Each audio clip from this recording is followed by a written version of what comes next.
শেখ হাসিনার বিরুদ্ধে মামলার রায় কাল, নিরাপত্তা জোরদার, সরাসরি দেখাবে বিটিভি। বরিশালের সঙ্গে সারা দেশের বাস চলাচল বন্ধ, ভোগান্তিতে যাত্রীরা। উত্তরের হিম বাতাসে শীতের বার্তা, গ্রামীণ জনপদে খেজুর রসের সুবাস।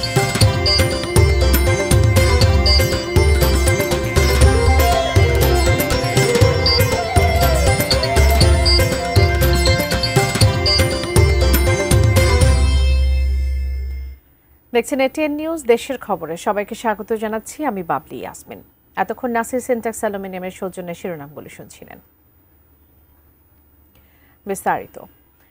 বাংলাদেশের কোনো সাবেক প্রধানমন্ত্রীর বিরুদ্ধে এই প্রথম মানবতা বিরোধী অপরাধের মামলার রায় হবে আগামীকাল সোমবার। ১.৫ দশকেরও বেশি সময় প্রধানমন্ত্রী ছিলেন শেখ হাসিনা। জুলাই হত্যাযজ্ঞের এই প্রথম কোনো মামলার রায়ে ক্ষমতাচ্যুত প্রধানমন্ত্রী শেখ হাসিনার সঙ্গে অন্য দুই আসামি সাবেক স্বরাষ্ট্রমন্ত্রী আসাদুজ্জামান খান কামাল ও সাবেক আইজিপি চৌধুরী আব্দুল আল মামুনের ভাগ্যে কি আছে তা জানতে এখন চলছে ক্ষণ গণনা। বিটিভির মাধ্যমে সরাসরি সম্প্রচার হবে আন্তর্জাতিক অপরাধ ট্রাইব্যুনালের রায় ঘোষণা। মামলার বিস্তারিত জানাচ্ছেন জাভেদ আক্তার। আওয়ামী লীগ সরকার পতনের পর পুনর্গঠিত আন্তর্জাতিক অপরাধ ট্রাইব্যুনালে জুলাই গণ অভ্যুত্থানের সময় মানবতাবিরোধী অপরাধের ঘটনায় প্রথম অভিযোগ জমা পড়ে ক্ষমতাচ্যুত প্রধানমন্ত্রী শেখ হাসিনার বিরুদ্ধে। বিচার কাজ শুরুর প্রথম দিন গত বছরের ১৭ অক্টোবর শেখ হাসিনার বিরুদ্ধে গ্রেপ্তারি পরোয়ানা জারি করেন পুনর্গঠিত ট্রাইব্যুনাল। প্রথমে শেখ হাসিনা একমাত্র আসামি হলেও পরে তার সঙ্গে সাবেক স্বরাষ্ট্রমন্ত্রী আসাদুজ্জামান খান কামাল ও সাবেক পুলিশ প্রধান চৌধুরী আব্দুল্লাহ আল মামুনকেও অভিযুক্ত করা হয়। তাদের বিরুদ্ধে গত ১২ মে মামলার তদন্ত প্রতিবেদন জমা দেয় ট্রাইব্যুনালের তদন্ত সংস্থা। ১ জুন শেখ হাসিনা সহ ৩ আসামির বিরুদ্ধে ট্রাইব্যুনালে আনুষ্ঠানিক অভিযোগ দাখিল করে প্রসিকিউশন। আনা হয় সুনির্দিষ্ট ৫টি অভিযোগ। প্রধান মাস্টার মাইন্ড এবং হুকুমদাতা হিসাবে শেখ হাসিনার বিরুদ্ধে তদন্ত রিপোর্ট দাখিল করেছেন। প্রথম অভিযোগ গত বছরের ১৪ জুলাই গণভবনে আয়োজিত সংবাদ সম্মেলনে তখনকার প্রধানমন্ত্রী শেখ হাসিনার উস্কানিমূলক বক্তব্য। দ্বিতীয় অভিযোগ হেলিকপ্টার, ড্রোন ও প্রাণঘাতী অস্ত্র ব্যবহার করে আন্দোলনকারীদের নির্মূল করার নির্দেশ। তৃতীয় অভিযোগ রংপুরে বেগম রোকেয়া বিশ্ববিদ্যালয়ের ছাত্র আবু সাইদকে গুলি করে হত্যা। চতুর্থ অভিযোগ রাজধানী চাংখারপুলে ৬ আন্দোলনকারীকে গুলি করে হত্যা এবং আশুলিয়ায় ৬ জনের মরদেহ পোড়ানোর ঘটনাকে পঞ্চম অভিযোগ হিসেবে উল্লেখ করে প্রসিকিউশন। এই ৫টি অভিযোগে ৩ আসামির বিরুদ্ধে গত ১০ জুলাই আনুষ্ঠানিক অভিযোগ গঠন করেন আন্তর্জাতিক অপরাধ ট্রাইব্যুনাল ১। শুরু হয় বিচার। ৫টি অভিযোগে এই আসামি ত্রয়ের বিরুদ্ধে অভিযোগ গঠন করা হয়েছে। ২৪ জুলাই আগস্টের ঐতিহাসিক গণ অভ্যুত্থানে ১৪০০ ছাত্র জনতাকে নির্বিচারে হত্যা করা হয়। আহত হন ২৫,০০০-এরও বেশি আন্দোলনকারী। এই পরিসংখ্যানের ভিত্তিতেই ট্রাইব্যুনাল ১-এ ক্ষমতাচ্যুত প্রধানমন্ত্রী শেখ হাসিনা, আসাদুজ্জামান খান কামাল ও চৌধুরী আব্দুল্লাহ আল মামুনের বিরুদ্ধে মানবতাবিরোধী অপরাধের মামলার বিচার শেষ হয় গত ২৩ অক্টোবর। ১০৬ দিনের বিচার কার্যক্রমের মধ্যে ২৮ কার্যদিবসে ৫৪ জন সাক্ষীর জবানবন্দি নেন ট্রাইব্যুনাল। এর মধ্যে রাজসাক্ষী হিসেবে চৌধুরী আব্দুল্লাহ আল মামুনও সাক্ষ্য দেন। জুলাই হত্যাযজ্ঞে শেখ হাসিনা সহ আসামিদের সম্পৃক্ততা প্রমাণে শেখ হাসিনার ফোন কল রেকর্ডের পাশাপাশি বিভিন্ন ঘটনার ভিডিও, তথ্যচিত্র ও বুলেট সহ সব রকমের তথ্য উপাত্ত আদালতে উপস্থাপন করে প্রসিকিউশন। বিচারপতি মোহাম্মদ গোলাম মর্তুজা মজুমদারের নেতৃত্বাধীন ৩ সদস্যের আন্তর্জাতিক অপরাধ ট্রাইব্যুনাল ১ যে রায় দেবেন তা সরাসরি সম্প্রচার হবে। বাংলাদেশ টেলিভিশনের মাধ্যমে দেশের সকল গণমাধ্যম সরাসরি সম্প্রচার করতে পারবে। প্রেয়ার হচ্ছে যে এই অপরাধের দায়ে আসামিদের জন্য সর্বোচ্চ সাজা দেয়া হয়। জুলাই হত্যাযজ্ঞের প্রধান পরিকল্পনাকারী ও নির্দেশদাতা হিসেবে সাবেক প্রধানমন্ত্রী শেখ হাসিনা ও তার নির্দেশ বাস্তবায়নে সাবেক স্বরাষ্ট্রমন্ত্রী আসাদুজ্জামান খান কামালের জড়িত থাকার বিষয়টি সন্দেহাতীতভাবে প্রমাণে সক্ষম হয়েছে বলে দাবি প্রসিকিউশনের। দুনিয়ার যে কোনো আদালতে যদি আপনি এই এভিডেন্সগুলো তুলে ধরেন তাহলে এই অপরাধীদের অপরাধ সুস্পষ্টভাবে প্রমাণিত হবে। তবে পলাতক আসামি শেখ হাসিনা ও আসাদুজ্জামান খান কামালের পক্ষে রাষ্ট্রনিযুক্ত আইনজীবী অ্যাডভোকেট আমির হোসেন আশা করেন তার আসামিরা খালাস পাবেন। আমার প্রত্যাশা আমার ক্লায়েন্টরা খালাস পাবে। জুলাই হত্যাযজ্ঞের মানবতাবিরোধী অপরাধের এই প্রথম কোনো মামলার রায়ে ট্রাইব্যুনাল দুই পক্ষের প্রতি ন্যায় বিচার নিশ্চিতের আশ্বাস দিয়েছেন। চেয়ারম্যান সাহেব বলেছেন ন্যায় বিচার অর্থ হলো দুই পক্ষই ন্যায় বিচার পাবেন। প্রসিকিউশন চেয়েছে শেখ হাসিনা সহ আসামিদের দোষী সাব্যস্ত করে ট্রাইব্যুনাল যেন তাদের সর্বোচ্চ শাস্তি দেন। ট্রাইব্যুনাল আইনে সর্বোচ্চ শাস্তি মৃত্যুদণ্ড। কারাদণ্ড বা মৃত্যুদণ্ডের পাশাপাশি এখানে আরেকটি দণ্ডকে এখানে সংযোজিত করা হয়েছে, তা হলো আসামিদের সম্পদ বাজেয়াপ্ত করে ভিকটিম, আহত, নিহত বা এই ঘটনায় যারা ক্ষতিগ্রস্ত তাদের বরাবর হস্তান্তর করা। শেখ হাসিনা ও আসাদুজ্জামান খান কামালের সর্বোচ্চ শাস্তি চাইলেও রাজসাক্ষী হওয়া আসামি সাবেক আইজিপি চৌধুরী আব্দুল্লাহ আল মামুনের কি সাজা হবে নাকি তিনি খালাস পাবেন তা আদালতের উপরেই ছেড়ে দিয়েছে prosecution. Javed Akhtar, ATN news, Dhaka. সিলেটের শহীদ শামসুদ্দিন আহমদ হাসপাতালের পার্কিংয়ে একটি অ্যাম্বুলেন্সে ও বাস স্ট্যান্ডের একটি বাসে আগুন দিয়েছে দুর্বৃত্তরা, তবে এতে কোনো হতাহতের ঘটনা ঘটেনি। শনিবার দিবাগত রাত 2:30টা ও 3টার দিকে আগুন দেওয়ার ঘটনা দুটি ঘটে। হাসপাতালের সিসিটিভি ফুটেজে দেখা যায় রাতে দুটি মোটরসাইকেলে করে হাসপাতালের পার্কিংয়ে প্রবেশ করে 5 তরুণ। সেখানে থাকা একটি অ্যাম্বুলেন্সে আগুন দিয়ে পুড়িয়ে দেয় তারা। এর কিছুক্ষণ পর মহানগরীর কুমারগাঁও বাস স্ট্যান্ডে একটি বাসেও আগুন দেয় দুর্বৃত্তরা। খবর পেয়ে ফায়ার সার্ভিস কর্মীরা ঘটনাস্থলে পৌঁছে আগুন নিয়ন্ত্রণে আনেন। দুর্বৃত্তদের শনাক্তের কাজ চলছে বলে জানিয়েছে পুলিশ।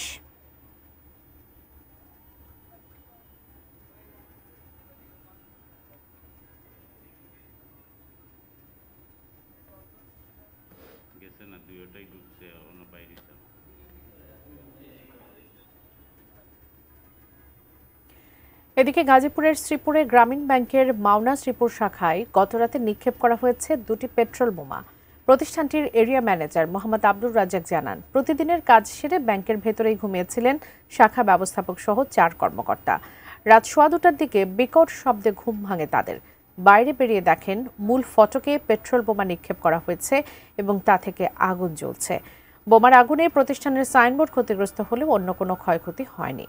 শ্রীপুর থানার ভারপ্রাপ্ত কর্মকর্তা জানিয়েছেন, ঘটনাস্থল থেকে পেট্রোল বোমার বোতল উদ্ধার করা হয়েছে। হামলাকারীদের শনাক্তে তদন্ত চলছে। বরিশালের সঙ্গে রাজধানী সহ সারা দেশের সড়কে বাস চলাচল বন্ধ রয়েছে। নগরের নথুল্লাবাদ বাস টার্মিনালে হামলা, ভাঙচুর ও বাসে আগুন লাগানোর প্রতিবাদে ও হামলার সাথে জড়িতদের বিচারের দাবিতে সকাল থেকে বরিশাল ঢাকা রুট সহ অভ্যন্তরীণ দূরপাল্লার সকল রুটে বাস চলাচল অনির্দিষ্টকালের জন্য বন্ধ করেছেন বাস শ্রমিক ও মালিকরা। এতে করে যাত্রীরা বরিশাল সহ বিভিন্ন জায়গায় আটকা পড়ে চরম দুর্ভোগের শিকার হচ্ছেন। জরুরি প্রয়োজনে গন্তব্যে যেতে পারছেন না তারা। গতকাল বাস ভাড়াকে কেন্দ্র করে বাস শ্রমিক ও শিক্ষার্থীদের মধ্যে সংঘর্ষ হয়। এ সময় বাসে অগ্নিসংযোগ, ভাঙচুরের ঘটনা ঘটে।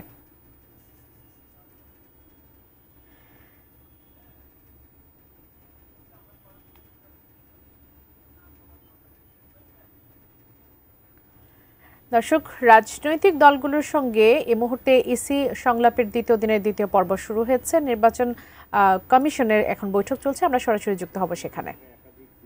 অফিসে আছে, মালয়েশিয়াতে আছে, আপনার অস্ট্রেলিয়াতে আছে, জাপানে আছে, যুক্তরাষ্ট্রে আছে, কানাডাতে আছে। আমাদের এই মুহূর্তে কাজ চলছে সাউথ আফ্রিকাতে, মালদ্বীপে এবং অতি শীঘ্রই আমাদের এটা ওমানও হয়ে গেছে, জর্ডানে হয়ে যাবে। তো এগুলো হচ্ছে আমাদের 40টা দেশে এটা উন্নীত করার প্রাথমিক পরিকল্পনা আছে। তবে 11টা দেশের ইয়েরা এই সেবাটা পেয়েছেন, সবাই যে গ্রহণ করতে পেরেছেন এমনটা না। আমরা তো শূন্য থেকে শুরু করতে হবে। আপনাদের শুধু একটা সংখ্যাভিত্তিক বলে রাখি, প্রবাস থেকে ভোট দেওয়ার ব্যাপারটা যে সহজ নয়, কয়েকটা দেশের অভিজ্ঞতা আপনাদের সাথে শেয়ার করলে বুঝবেন।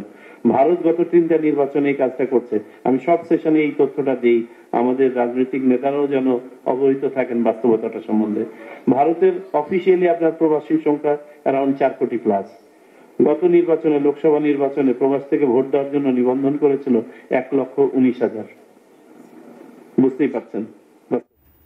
সরাসরি যুক্ত ছিলাম নির্বাচন কমিশনে। এর মাঝে সময় হয়ে গেল একটা বিরতি নেবার, ফিরছি একটু পর, সঙ্গেই থাকুন।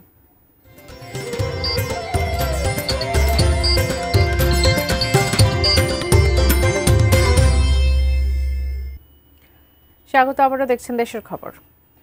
কুমিল্লার দাউদকান্দি শহীদ রিফাত পার্ক থেকে শুরু হয়েছে বিএনপির গণমিছিল। প্রধান অতিথি হিসেবে সেখানে উপস্থিত আছেন স্থায়ী কমিটির সদস্য ডক্টর খন্দকার মোশাররফ হোসেন। আরও জানতে যুক্ত হচ্ছি প্রতিনিধি হুমায়ুন কবির জীবনের সাথে। জীবন, বিএনপির যে আয়োজনটা আজকে চলছে, যে গণমিছিল চলছে, তার বিস্তারিত জানাবেন, কোন পর্যায়ে রয়েছে?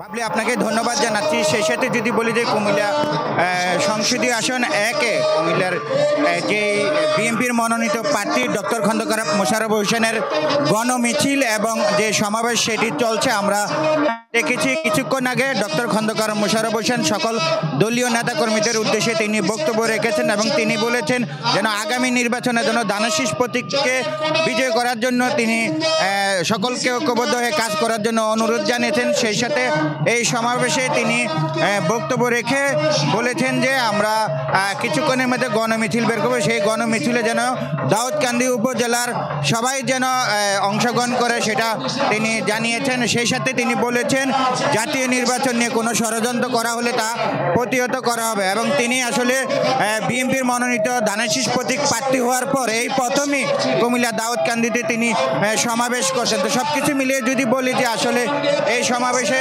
হাজার হাজার নেতাকর্মী ইতিমধ্যে উপস্থিত হয়েছেন, সেই সাথে এই গণমিছিল কিছুক্ষণের মধ্যে শুরু হবে। তো এবং অন্যান্য দলীয় নেতাকর্মীরাও এই সমাবেশে উপস্থিত আছেন। আপনাকে ধন্যবাদ।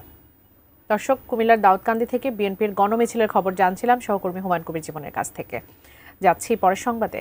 গাজীপুরের রাজেন্দ্রপুর সেনানিবাসে অর্ডিন্যান্স সেন্টার অ্যান্ড স্কুলে আর্মি অর্ডিন্যান্স কোরের ৪৫তম বার্ষিক অধিনায়ক সম্মেলন ২০২৫ অনুষ্ঠিত হয়েছে। সকাল ১১টায় অনুষ্ঠিত বার্ষিক অধিনায়ক সম্মেলনে প্রধান অতিথি সেনাবাহিনী প্রধান জেনারেল ওয়াকারুজ্জামান আর্মি অর্ডিন্যান্স কোরের গৌরবোজ্জ্বল ইতিহাস ও দেশের সেবায় তাদের গুরুত্বপূর্ণ অবদান তুলে ধরেন। তিনি বলেন, নিষ্ঠা, একাগ্রতা ও পেশাদারিত্বের সঙ্গে আধুনিক ও যুগোপযোগী প্রশিক্ষণ অর্জনই একবিংশ শতাব্দীর চ্যালেঞ্জ মোকাবেলার মূল ভিত্তি। তিনি কোরের সকল সদস্যকে সক্ষমতা বৃদ্ধি ও প্রস্তুতির মান আরও উন্নত করার আহ্বান জানান। মতবিনিময়কালে সেনাবাহিনীর প্রধান প্রযুক্তিগত উন্নয়ন, গবেষণা, পেশাগত দক্ষতা বৃদ্ধি এবং ভবিষ্যৎ পরিকল্পনা সহ বিভিন্ন গুরুত্বপূর্ণ দিক নিয়েও আলোচনা করেন। অনুষ্ঠানে সেনা সদরের ঊর্ধ্বতন কর্মকর্তারা উপস্থিত ছিলেন। ব্রাহ্মণবাড়িয়া সরকারি মহিলা কলেজের সামনে থেকে বাণিজ্যিক স্থাপনা উচ্ছেদ ও সীমানা প্রাচীর নির্মাণের দাবিতে সড়ক অবরোধ এবং আগুন জ্বালিয়ে বিক্ষোভ করেছেন শিক্ষার্থীরা। বেলা ১১টা থেকে কলেজের সামনের সড়কে এই কর্মসূচি চলে, ফলে ১.৫ ঘন্টা সড়কের একপাশে যান চলাচল বন্ধ হয়ে যায়।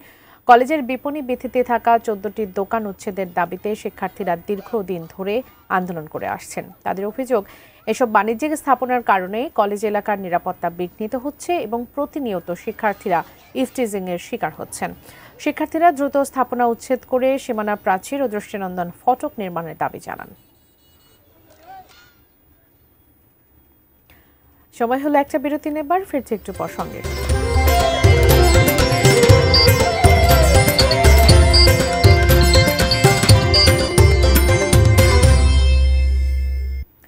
স্বাগত, আবারও দেখছেন দেশের খবর।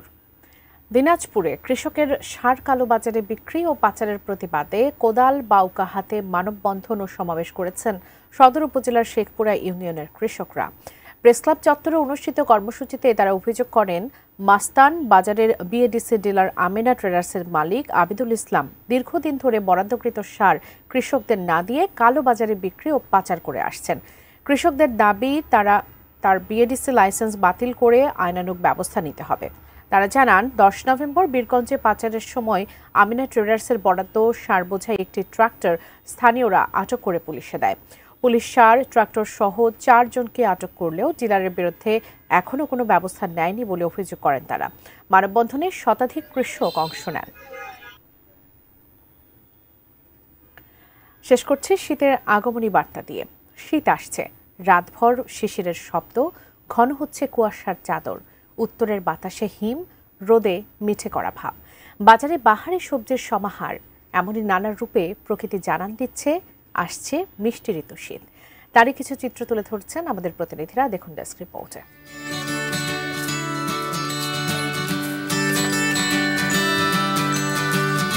শীত ঋতু মানেই পিঠাপুলির সুবাস মাখা দিন, রসে ভেজা পিঠা আর অতুলনীয় খেজুর গুড়ের স্বাদ। শীতের আগমনের বার্তা পেয়ে গাছিরা কাটতে শুরু করেছেন গাছ। ঝিনাইদহে এই দৃশ্য বেশ চোখে পড়ছে। ঝিনাইদহ জেলায় এবছর প্রায় ১.৫ লাখ গাছ রস সংগ্রহের জন্য প্রস্তুত করেছেন গাছিরা।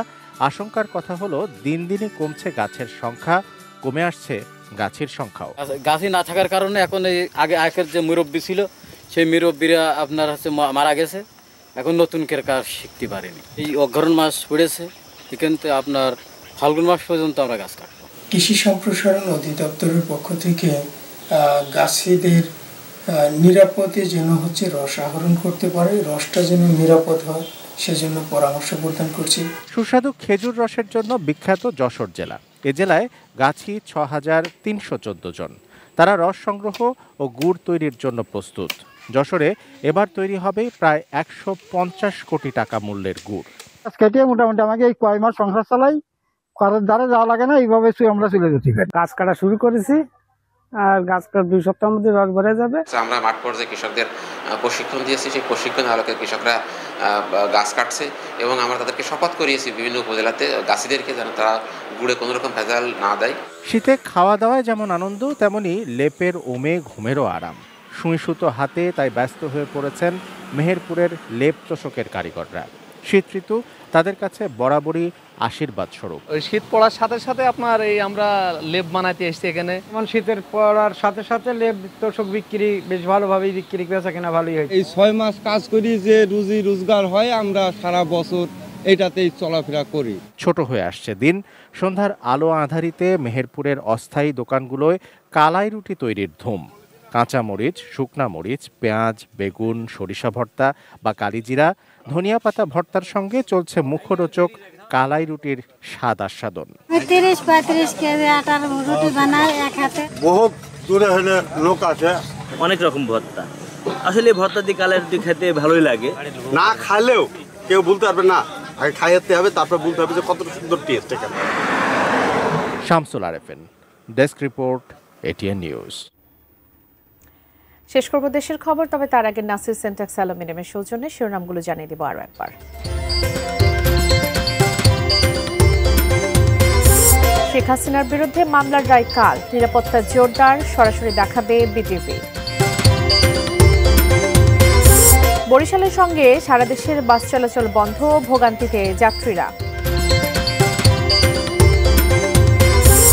উত্তরের হিম বাতাসে শীতের বার্তা, গ্রামীণ জনপদে খেজুর রসের সুবাস।